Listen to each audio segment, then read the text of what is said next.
দেখো আমার বউ অন্নপূর্ণা না পেয়ে ফোন ধরছে না।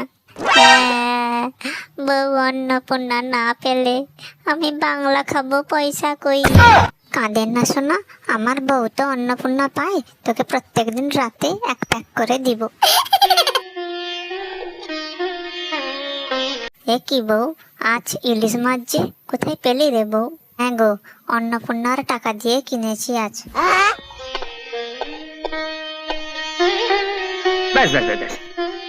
বৌমা, তোমরা তো অন্নপূর্ণার টাকা পেয়েছো, 5 টাকা দাও না গো, মন্টুর দোকান থেকে চা খেয়ে আসি।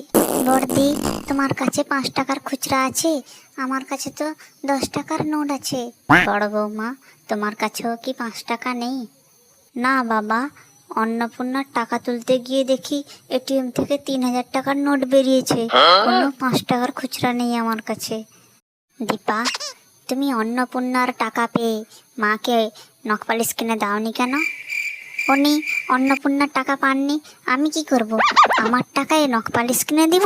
কখনোই না। দেখলি, পোড়ামুখী আমায় টাকা দিবে না। তুমি জানো না দীপা, মা ঠোঁটে নখপালিশ না পরে রাস্তায় বেরোতে পারেন না। দাও বলছি, কিনে দাও। না, কোনো কিনে দিতে পারবো না। পারবে না? আমি মুখ্যমন্ত্রী বলছি, সকল মহিলারা অন্নপূর্ণা পাবেন। বাড়িতে অযথা অশান্তি ঝগড়াঝাটি করবেন না। আপনারা সুস্থ থাকুন এবং সুস্থ রাখুন।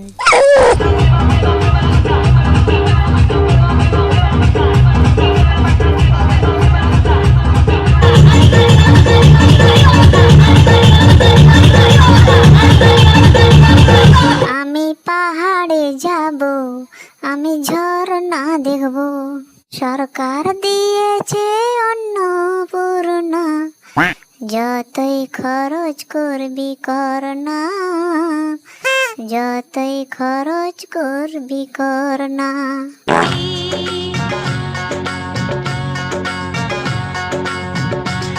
মাস ফুরলেই ঢুকে 3000 টাকা, নাচবো খেলবো অ্যাকাউন্ট হবে ফাঁকা।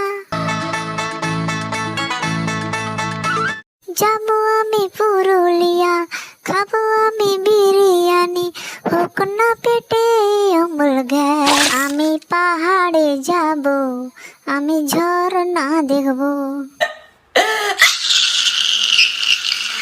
প্লিজ লাইক, কমেন্ট, শেয়ার করুন এবং আমাদের পাশে থাকুন।